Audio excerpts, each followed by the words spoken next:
नमस्कार। पिछले वीडियो में हमने एल्कोहल फिनोल ईथर के कुछ इम्पोर्टेंट क्वेश्चन पढ़े थे। अब अपने एल्डिहाइड कीटोन और कार्बोक्सिलिक एसिड और साथ में कुछ एमीन के इम्पोर्टेंट क्वेश्चन पढ़ते हैं। सबसे पहले यदि एल्डिहाइड कीटोन कार्बोक्सिलिक एसिड की बात की जाए तो इम्पोर्टेंट क्वेश्चन में रोजेनमुंड अपचेनिक रिएक्शन है, जो एसिल क्लोराइड की PD और BaSO4 की प्रेजेंस में रिडक्शन होता है। यहाँ PD एज ए कैटलिस्ट का काम करता है, जबकि BaSO4 पॉइजनियस नेचर का होता है और इससे हमें एल्डिहाइड का फॉर्मेशन होता है। ऐसा ही बेंजोइल क्लोराइड के साथ हो सकता है। एरोमेटिक भी एसिल यानी बेंजोइल क्लोराइड भी अपने ले सकते हैं, जिससे बेंज एल्डिहाइड का प्रिपरेशन होता है। ये रिएक्शन रोजेनमुंड रिडक्शन कहलाती है। दूसरी रिएक्शन है स्टीफन रिडक्शन, स्टीफन अपचेन। इसमें एल्किल नाइट्राइल का SnCl2 और HCl के प्रेजेंस में रिडक्शन होता है, जिससे हमें एल्डइमीन प्राप्त होती है, और जिसका एसिडिक मीडियम में हाइड्रोलाइसिस करवाते हैं तो हमें एल्डिहाइड का फॉर्मेशन होता है।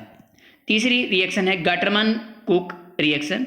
ये बेंजीन जो है उसका कार्बोनिल और HCl के साथ रिएक्शन होती है निर्जल यानी डिहाइड्रेटेड AlCl3 या CuCl के प्रेजेंस में, जिससे बेंजीन रिंग पे CHO ग्रुप का जुड़ना होता है और हमें बेंज एल्डिहाइड का निर्माण हो जाता है। ये एक गाटरमान कोक रिएक्शन कहलाती है। बेंजीन की फ्रीडेल क्राफ्ट एसिटिलीकरण अभिक्रिया, जिससे कीटोन का फॉर्मेशन होता है। बेंजीन की फ्रीडेल क्राफ्ट एसाइलेशन रिएक्शन से कीटोन का फॉर्मेशन होता है।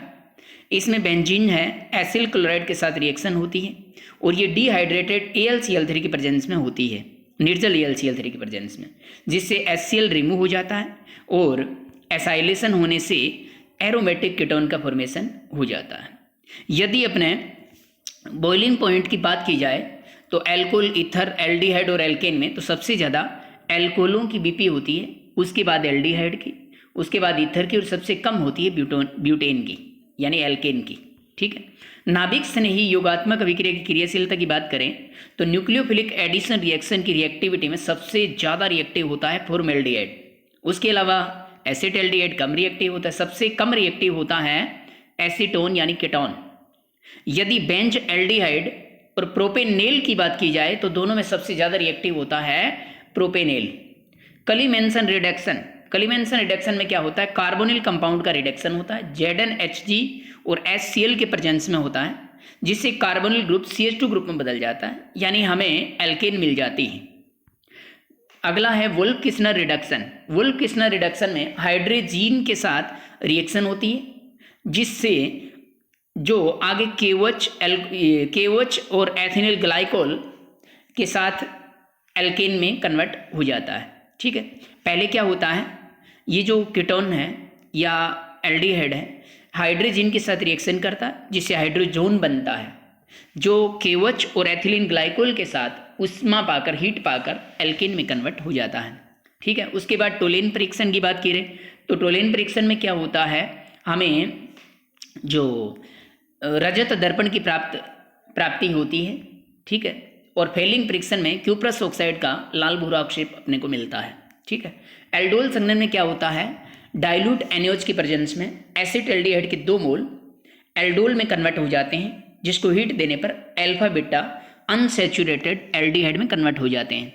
केनीजारो रिएक्शन का मतलब हुआ जिसमें अल्फा हाइड्रोजन रहित होती है, केनीजारो रिएक्शन कहलाती है। इसमें सांद्र KOH की प्रेजेंस में होती है 2 मोल एल्डिहाइड, और कौन से एल्डिहाइड? फॉर्मएल्डिहाइड, या फिर आप लोग बेंजल्डिहाइड ले सकते हो, क्लोरेल ले सकते हो, क्योंकि उनमें अल्फा हाइड्रोजन नहीं होता है। तो फॉर्मएल्डिहाइड के 2 मोल कंसंट्रेट KOH के साथ रिएक्ट होते हैं, जिससे 1 मोल एल्कोहल में कन्वर्ट हो जाता है और 1 मोल कार्बोक्सिलिक एसिड यानी फॉर्मिक एसिड के पोटेशियम सॉल्ट में कन्वर्ट हो जाता है। कार्बोक्सिलिक एसिड का डाइमर द्विलक।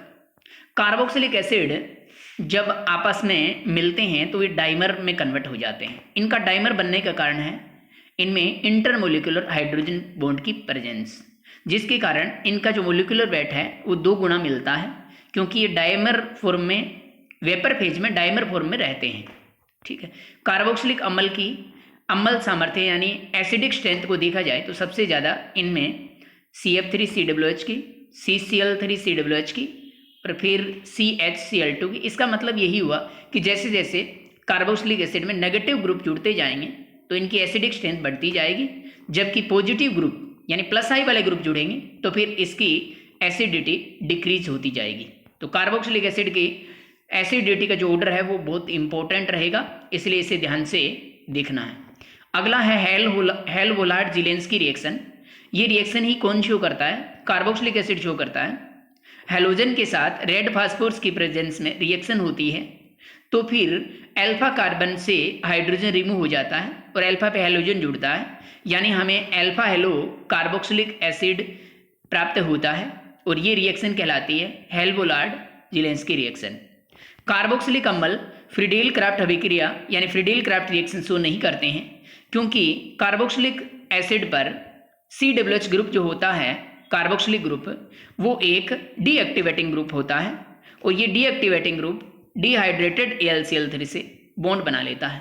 इस कारण कार्बोक्सिलिक एसिड जो है वो फ्रीडेल क्राफ्ट रिएक्शन शो नहीं करता है। यदि एमीन वाले चैप्टर की बात करें तो ट्राईमेथिल एमीन की आकृति की बात की जाएगी। ट्राईमेथिल एमीन में आकृति जो होती है, हाइब्रिडाइजेशन होता है sp3, शेप होती है पिरामिडल शेप, ठीक है।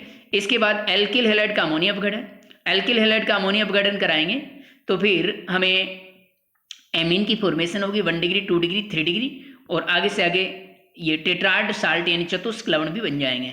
ग्रेबिल थैलेमाइड सिंथेसिस में भी हमें 1 डिग्री एमीन का फॉर्मेशन होता है। इन सब रिएक्शन को आप लोगों को ध्यान से देखना है।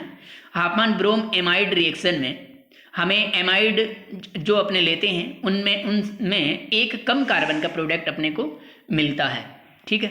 समावी एमीन में आइसोमेराइजेशन, जो आइसोमर एमीन होती है उसमें जैसे जैसे ब्रांच बढ़ती है तो बीपी के मान कम होते जाते हैं। इसका मतलब 1 डिग्री एमीन की बीपी सबसे ज़्यादा होती है, फिर 2 डिग्री की होती है, फिर 3 डिग्री की। ऐसा किस में होता है? आइसोमर एमीन में होता है।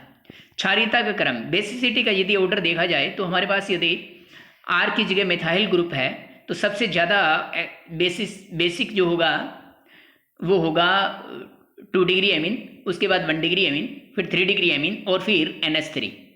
यदि R बराबर C2H5 ग्रुप हो तो उसकी बेसिसिटी का ऑर्डर रहेगा सबसे ज़्यादा 2 डिग्री, फिर 3 डिग्री, फिर 1 डिग्री और फिर NH3, ठीक है। यदि R बराबर CH3 है तो याद रखने के लिए 21-30 और R बराबर C2H5 है तो याद रखने के लिए 23-10 अपने यूज़ करते हैं। यदि एरोमेटिक एमीन यानी एनिलीन को इनके साथ लिया जाए तो एनिलीन जो होती है वो अमोनिया से भी वीक बेसिक होती है, अमोनिया से भी दुर्बल क्षारीय प्रकृति की होती है, ठीक है, इसलिए ये भी ध्यान रखें। इसके अलावा कार्बिल एमीन अभिक्रिया आइसोसाइनाइड परीक्षण, आइसोसाइनाइड परीक्षण 1 डिग्री एमीन देती है। इसमें आइसोसाइनाइड का प्रिपरेशन होता है और इसमें एक दुर्गंध आने की संभावना होती है, यानी दुर्गंध वो किसके बनने के कारण आती है? आइसोसाइनाइड अर्थात कार्बिल एमीन के बनने के कारण आती है। हिंसबर्ग अभिकर्मक द्वारा एमीनों में विभेद कैसे करेंगे? हिंसबर्ग अभिकर्मक बेंजीन सल्फोनिल क्लोराइड को बोलते हैं, जिसके द्वारा आप लोगों को 1 डिग्री 2 डिग्री और 3 डिग्री एमीनों में विभेद के बारे में पढ़ना है। बेंजीन डाइएजोनियम क्लोराइड की फिनोल के साथ और एनिलीन के साथ युग्मन अभिक्रिया दर्शानी है। बेंजीन डाइएजोनियम क्लोराइड फिनोल के साथ युग्मन अभिक्रिया कपलिंग रिएक्शन शो करते हैं तो फिर नारंगी रंग का रंजक देते हैं, जबकि एनिलीन के साथ वो पीला रंजक देते हैं। जब फिनोल के साथ रिएक्ट होता है तो फिर वो पैरा हाइड्रोक्सी अजोबेंजीन देते हैं, जबकि एनिलीन के साथ वो पैरा एमिनो अजोबेंजीन देते हैं, जो कि नारंगी और पीले रंग का रंजक होता है।